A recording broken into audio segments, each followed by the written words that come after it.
Le sujet de la journée, euh, c'est le magasin de la ruche qui dit oui. Alors, en fait, on a été contacté, donc là je parle au nom de mon agence, on a été contacté c'était il y a environ 9 mois, 9-10 mois, par la ruche qui dit oui, que vous connaissez certainement tous, mais je vais représenter un peu le concept, pour les accompagner dans un projet innovant pour eux qui était d'ouvrir un magasin.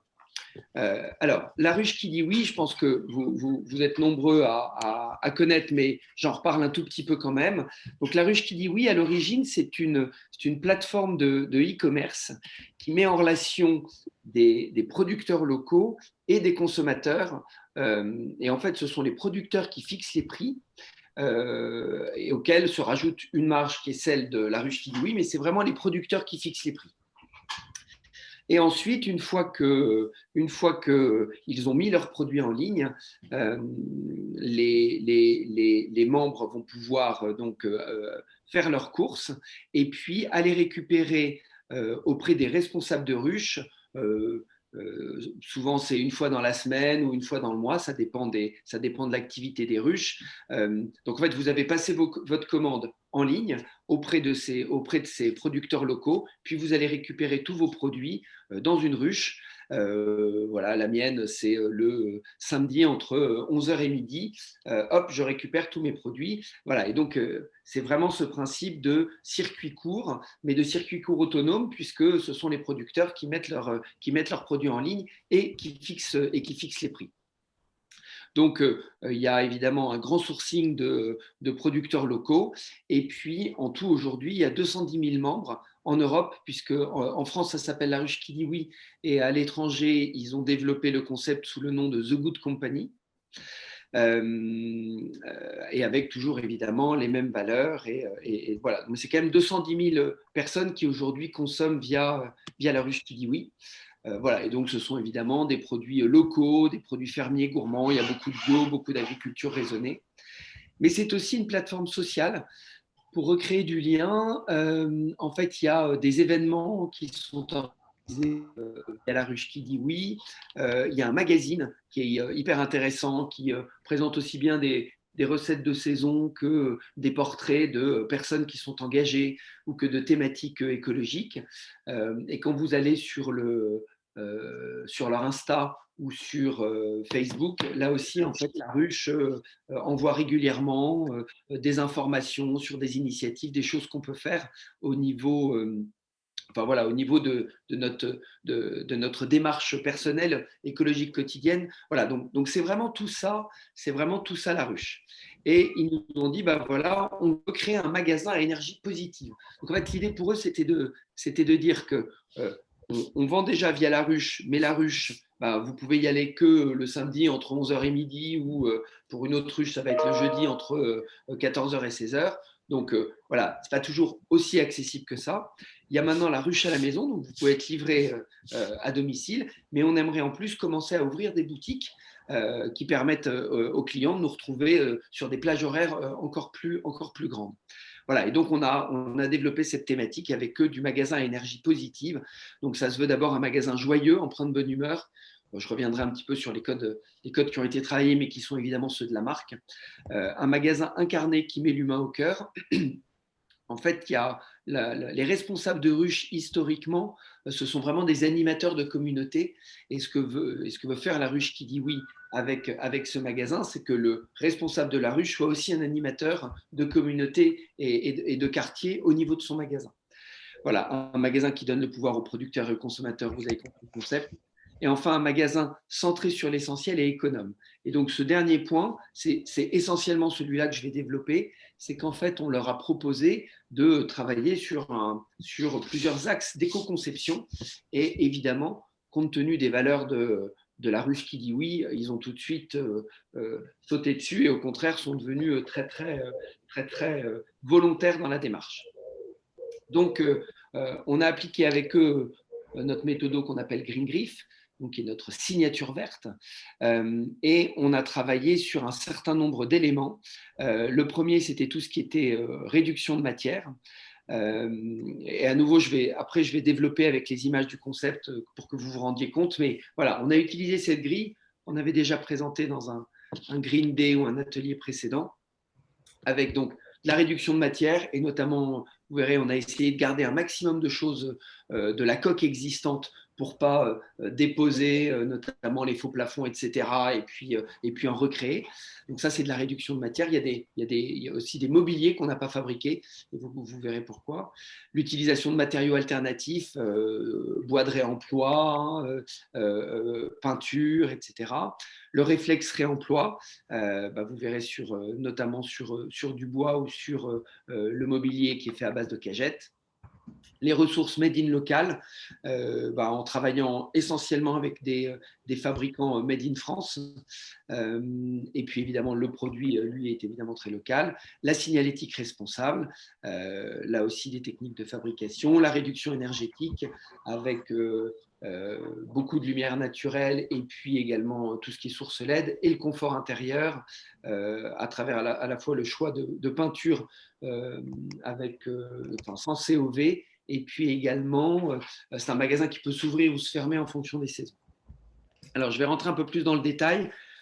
Voilà, juste pour dire un peu on leur a proposé tout de suite de partir sur un magasin assez minimaliste et avec deux idées clés. La première, c'était de dire vous allez vous installer dans des magasins et dans des sites où il y avait déjà un commerce ou quelque chose. Si on peut récupérer le sol, si on peut récupérer le plafond, etc., et ne pas déposer pour refaire, ce serait génial. Pour vous, c'est une économie et c'est surtout de la réduction de matière. Donc voilà, il y a ce côté coque assez minimaliste. Et puis l'autre grand parti pris, c'est le fait à un moment d'avoir travaillé tout le mobilier de présentation des fruits et légumes, qui est le gros de l'offre, sur la base des cagettes, qui en fait sont celles de la logistique, pour ne pas avoir à fabriquer de mobilier. Alors, juste une petite axono, un plan pour que vous compreniez au moins la taille du magasin. Évidemment, on n'est pas sur un supermarché où voilà, nous, on a aussi l'habitude de bosser avec des Leclerc, avec des Carrefour donc, ou des Intermarchés, donc, où on est sur d'autres ampleurs évidemment de magasins. Donc là, c'est un magasin qui fait une quarantaine de mètres carrés, donc qui n'est pas très très grand. Là, vous êtes sur la rue Oudan à Sceaux, donc qui est une grande rue commerçante. On a un droit à l'étalage pour pouvoir sortir à l'extérieur. Donc tout a été pensé évidemment en conséquence. Et on a également pensé les huisseries à l'entrée, de façon à ce que le magasin puisse être ouvert au printemps ou voire voilà, une grande partie de l'année, à la fois pour que ce soit plus ouvert, plus marchand. Et en même temps, il peut aussi se fermer quand il fait très froid, etc. Là, on a pensé évidemment au confort des employés. Et puis, vous voyez beaucoup de fruits et légumes, un espace de caisse qui peut se transformer en espace atelier quand le magasin est fermé, qui est central, parce que vous voulez que l'humain soit au cœur. Et puis ensuite, là, toute une zone vrac et épicerie. Alors, je vais maintenant rentrer un peu plus dans le détail toutes les démarches, donc je ne vais pas vous en faire des tonnes sur le concept, je vais vraiment me focaliser sur la dimension éco-conception. Un mot juste avant sur le concept, c'est évidemment l'utilisation des couleurs de la ruche Kiliwi. Donc c'est une marque qui est très colorée, qui est très joyeuse, très gaie, et on a voulu garder ça. Vous avez beaucoup de magasins indépendants ou de petites enseignes autour justement du côté circuit court, produits locaux, etc. On est toujours dans des tons un peu beige, un peu craft, beaucoup de cagettes en bois, etc. Donc on a voulu nous trancher avec ces codes, je dirais, assez classiques du métier. Alors je pense qu'il y a un micro qui est ouvert. Voilà, donc si vous pouvez vérifier, ça fait un petit bruit de fond qui n'est pas très agréable. Merci beaucoup. Voilà, donc le premier parti pris, ça a été justement de ne pas être sur ces codes un peu fermiers, rustiques, beige, bois, qu'on voit un peu partout dans ces magasins, mais d'affirmer pleinement la personnalité de la ruche. Donc ça a été le premier parti pris. Puis le deuxième, ça a été vraiment de créer cet îlot central. Voilà, on n'a pas voulu une caisse en fin de parcours contre un mur, mais vraiment avoir les commerçants de la ruche qui soient vraiment au cœur du point de vente. Alors, sur celui-là qui fait 35 mètres carrés, c'est sûr que de toute façon, 35 mètres carrés, où que vous mettiez le point caisse, il est au centre du magasin vu la taille du magasin. Mais on est en train de faire un deuxième point de vente à Bois-Colombes, qui pour le coup est plus grand et où effectivement, plutôt sur 80 mètres carrés, et où on va garder ce principe de l'humain au cœur. Alors, maintenant, si on rentre dans le détail, donc en fait, c'était une boutique de textile au cœur de Sceaux. On a été obligé de changer le sol parce que c'était du parquet flottant. Et bon, à partir du moment où vous avez des fruits et légumes, etc., vous allez nettoyer à l'eau régulièrement. Donc voilà, on ne pouvait pas garder du parquet flottant, donc on a été obligé de changer le sol. En revanche, on a gardé le faux plafond en l'état. On l'a juste repeint et on a aussi gardé tous les habillages muraux qui existaient, alors que souvent vous les déposez pour en refaire. Donc là, on a essayé de tout garder au maximum. Et puis, on est juste venu rajouter cette partie basse, cette allège en carrelage, là aussi compte tenu du produit. Mais donc sinon, il y a vraiment eu cette volonté de ne pas déposer la coque existante. La seule chose qu'on ait vraiment changé, c'est le sol. Alors, ma connexion est instable, vous me direz si jamais il y a un problème et je basculerai en 4G. La deuxième chose qu'on a faite, c'est que on n'a pas fabriqué de mobilier fruits et légumes. En fait,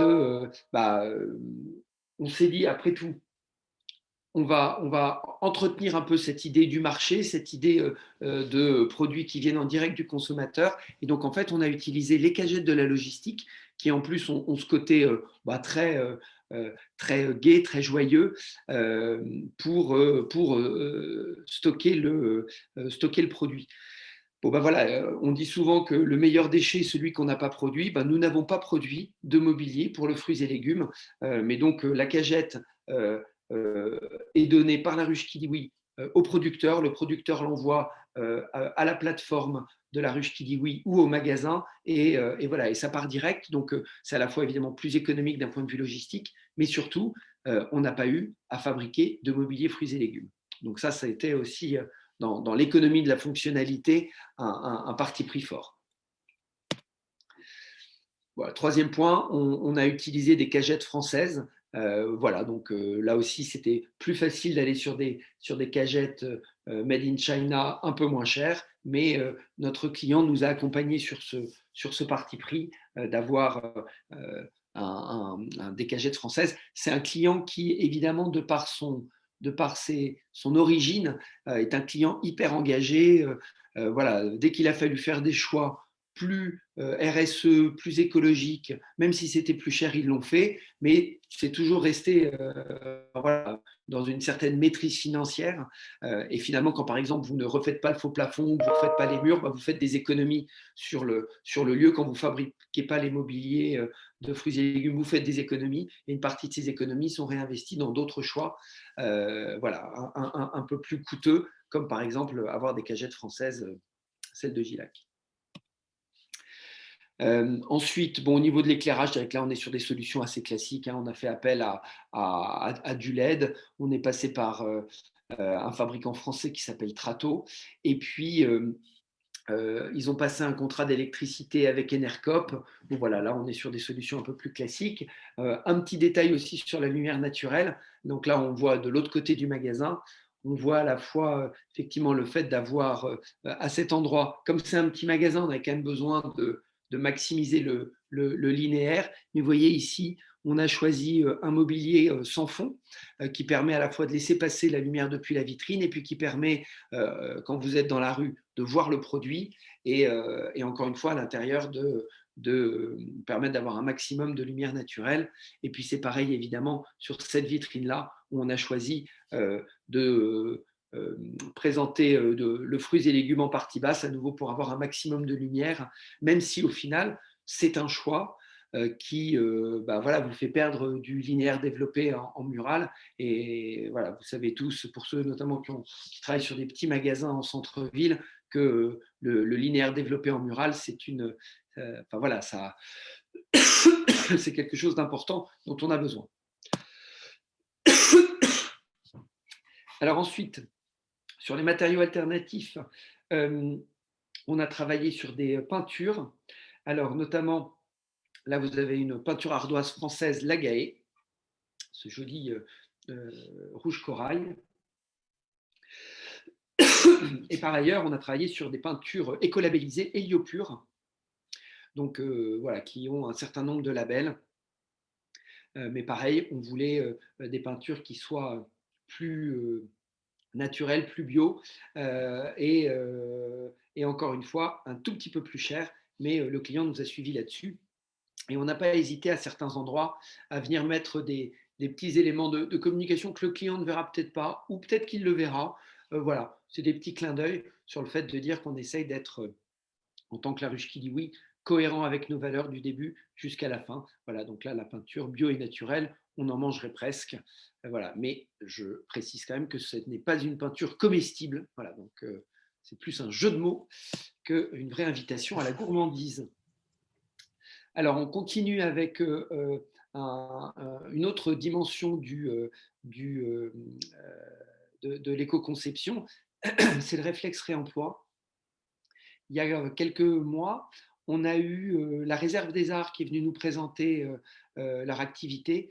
Donc, pour ceux qui n'étaient pas là, la Réserve des Arts, c'est une association qui récupère en fait des matériaux, notamment sur des stands, sur des salons, lors des défilés de mode, etc. Donc, ils récupèrent plein de matériaux, ils les trient et ensuite, ils les remettent à disposition des gens qui veulent travailler avec du matériau de réemploi. Et donc, en fait, on a fait appel après. Donc, nous, Marquette, voilà, nos designers ont dessiné évidemment, notamment tout le mobilier central et puis également voilà, ces tablettes, etc. Et le mobilier de vrac. Donc, on l'a dessiné.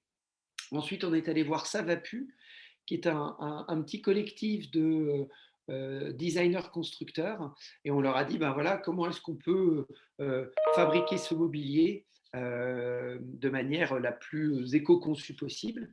Et donc, on a allé se fournir en bois de récup auprès de la Réserve des Arts, et ils ont construit ce mobilier-là. Alors, le rendu est très sympa et on est vraiment dans une démarche d'éco-conception. Là-dessus, ça fonctionne bien sur un magasin. Voilà, c'est des solutions qui sont, pour le coup, plus compliquées à déployer à très grande échelle. Alors, le matériau de réemploi, ça, c'est tout à fait possible. Alors, avec la Réserve des Arts, mais jusqu'à un certain niveau, ou avec des gens comme Valdelia, pareil, qui sont venus aussi présenter leur activité il y a quelques mois. Et on est en train de le faire avec un réseau de distribution qui s'appelle EasyCash. Là, dans le cas présent, bon voilà, c'était parce que c'était un one-shot. Et je pense que Savapu et la Réserve des Arts vont pouvoir nous accompagner sur 4, 5, 10 magasins. Si on en avait 200 à faire, ce serait certainement un peu plus compliqué. Il faudrait travailler un peu différemment. Enfin voilà, donc là vous voyez un petit peu, et là c'est pareil, vous voyez, c'est du contreplaqué de récup et qui ensuite a été travaillé par les équipes de Savapu dans le magasin. Et un dernier petit point, pareil dans l'économie de matière, vous voyez, on a choisi des étagères en fil, voilà, et pas pleines, là aussi pour limiter l'utilisation de matière. Bon, voilà. En plus, évidemment, ça a un look très sympa. On essaye en permanence de concilier les deux, mais il y avait aussi cette volonté d'utilisation de moins de matière. Évidemment, quand on parle de réflexe réemploi et d'économie de ressources, les tablettes, j'en ai déjà parlé. Après, il y avait aussi cette dimension vrac. Je dirais que c'est assez classique dans ce genre de magasin. Et puis, pas que dans ce genre de magasin. Aujourd'hui, la grande distribution aussi développe de plus en plus de vrac. Voilà, donc évidemment, ça a été un parti pris d'en avoir aussi beaucoup dans le magasin de la rue. Et puis la signalétique, celle que vous voyez au-dessus, donc qui reprend voilà, des grands messages de La Ruche qui dit oui. Alors, en fait, ça a été fait sur des supports en toile éco-conçus qui sont collés sur du PVC. Alors bon, évidemment, le PVC, c'est pas génial, mais ça permettait de donner une bonne tenue au produit. En revanche, dans les colles qui ont été utilisées, ça permet en fait de séparer, au moment où on les jettera, de séparer le support en toile éco-conçu du PVC au moment où on voudra le recycler. Voilà, et puis c'est aussi un support effectivement qui est français et donc plus facilement recyclables. Puis vous retrouvez là, voilà, certains des principes directeurs et des partis pris forts de la ruche qui dit oui. Vous voyez, comme défendre la transition écologique et agricole, payer les producteurs au prix juste, puisqu'effectivement, ce sont les producteurs qui fixent les prix, et c'est sur ces prix-là que la ruche qui dit oui applique une marge. S'il vous plaît, je peux poser une question sur la toile, c'est Clotilde Gégère, Chanel. Je voulais savoir ce que c'était, si c'est possible de savoir ce que c'était comme toile et comme col, du coup, c'est assez intéressant. Et surtout, la toile elle-même, en plus d'être éco-conçue, est-ce qu'elle est aussi recyclable? Alors, absolument. Alors, elle est recyclable totalement. Et alors, le nom de la toile, je vais vous le retrouver. En fait, ma matériothécaire, malheureusement, n'est pas là aujourd'hui.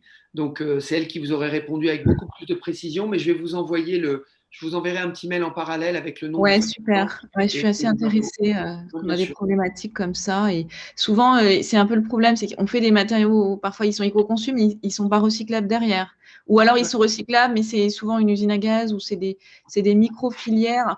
En fait, je me suis aperçue de ça en travaillant un peu le sujet. Il y a beaucoup de matériaux qui se disent recyclables, mais en fait, souvent, c'est de la com, c'est-à-dire que il faut le renvoyer chez le producteur qui est à l'autre bout du monde pour le recycler. Oui. Donc, en fait, finalement, c'est jamais recyclé dans la vraie vie. Et enfin, je trouve qu'il y a un vrai travail à faire justement sur l'identification de filières de recyclage à l'échelle du territoire. Enfin, voilà, c'est un sujet en soi, mais voilà. Non, non, mais vous avez raison. Ce que je fais lors du prochain, après, on a Boris Gimon qui va nous présenter MBB et Transitio. Mm. J'essaierai d'obtenir l'information pendant ce temps-là, de façon à vous la Super. communiquer avant la fin du Green Day.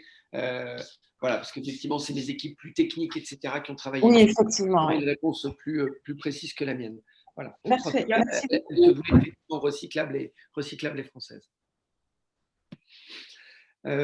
Sur la notion de ressources locales, alors on a fait appel à un entrepreneur qui est évidemment français et qui est basé en Bretagne, parce que voilà, on aurait pu faire appel à quelqu'un qui était basé en Île-de-France, mais on a fait appel à quelqu'un qui est basé en Bretagne et qui était tout à fait adapté pour ce projet, qui est un artisan, une toute petite entreprise. Et puis après, évidemment, vous voyez le clin d'œil au côté local. À chaque fois, on est venu indiquer le nom du producteur, évidemment, puisque c'est le cœur de la promesse de la ruche qui dit oui. On est venu aussi indiquer le nombre de kilomètres entre le lieu de production et le magasin. Voilà. Alors, c'est des clins d'œil, mais enfin, c'est à la fois de la com et en même temps, c'est la réalité, quoi. La moyenne des produits qui sont dans ce magasin a parcouru 60 kilomètres. Voilà, donc c'est vraiment du local. Et on le voit également ici, voilà, on retrouve tous les noms des producteurs et le nombre de kilomètres. Et puis le dernier point, c'est que voilà, on a voulu retrouver dans ce magasin le côté primeur. Alors évidemment, on est dans un centre-ville et on est dans un centre-ville où on a un droit à l'étalage, enfin en tout cas on a obtenu un droit à l'étalage. Donc on voulait vraiment retrouver un peu cet esprit primeur, d'où le fait d'avoir largement utilisé le côté étalage à l'extérieur et puis d'avoir aussi fait le choix d'une vitrine qui puisse s'ouvrir. Voilà, donc vous la voyez là sur le côté. On peut complètement ouvrir le magasin, donc ce qui est évidemment beaucoup plus commerçant, beaucoup plus sympa. Mais on a aussi pensé au fait de la fermer, parce que vous avez un autre primeur dans la rue qui, lui, n'a pas du tout de baie vitrée ici. Donc on aurait pu faire ce choix-là, mais on ne l'a pas fait à cause du confort pour le confort des employés. Autant évidemment, quand il fait 15 degrés, voilà, vous pouvez tout à fait travailler 15 ou 20 degrés, vous pouvez tout à fait travailler dans des bonnes conditions. Euh, Quand il fait le froid qu'on a connu ces dernières semaines, c'est impossible. Voilà. Et on a d'ailleurs déjà travaillé pour des réseaux qui avaient traditionnellement leur vitrine ouverte et qui nous ont dit qu'au niveau des employés, c'était un vrai problème quand il faisait soit trop froid, soit trop chaud. Voilà, donc là, on a fait à nouveau ce choix, mais c'est un choix qui coûte de l'argent parce qu'avoir comme ça des huisseries qui peuvent s'ouvrir et se fermer, ça coûte des sous. Voilà, écoutez, voilà pour l'ensemble des actions qu'on a mises en œuvre. Donc, je les résume à nouveau avec cette grille-là.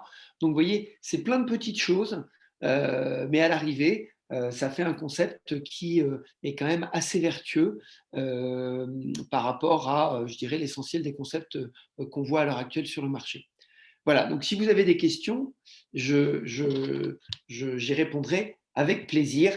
Et dans 5 à 10 minutes, dès qu'on aura fini les questions, on pourra passer la main à Boris Gimon qui nous parlera de MBB et transition. Voilà, donc si vous avez des questions, n'hésitez pas.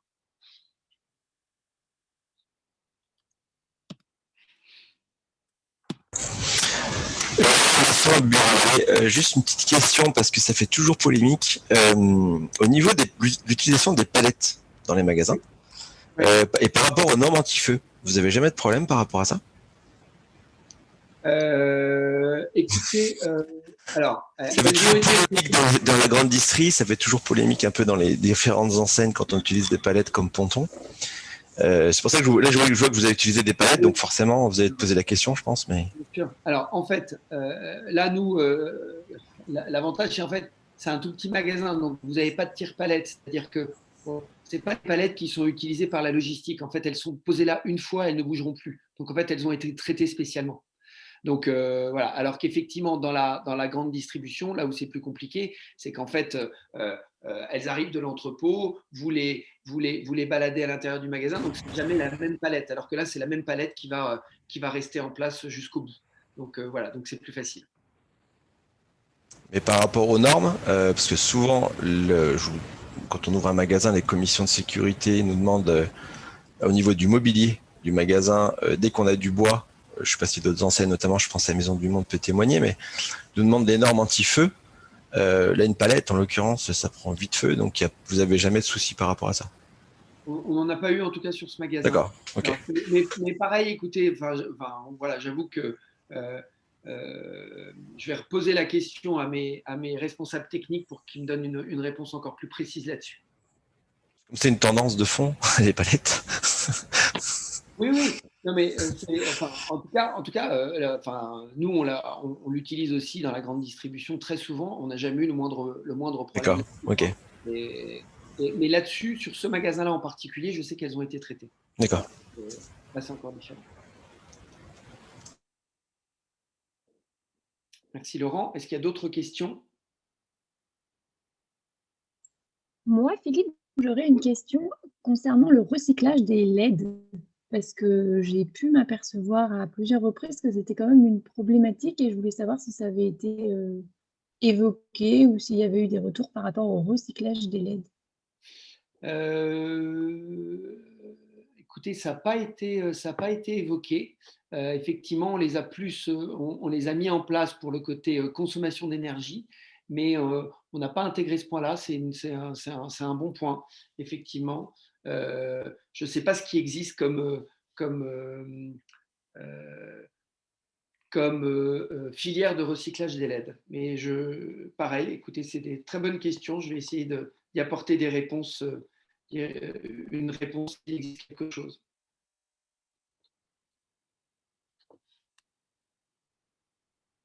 J'avoue que sans ma matériothécaire et sans mon responsable technique, je suis parfois un peu moins précis qu'eux.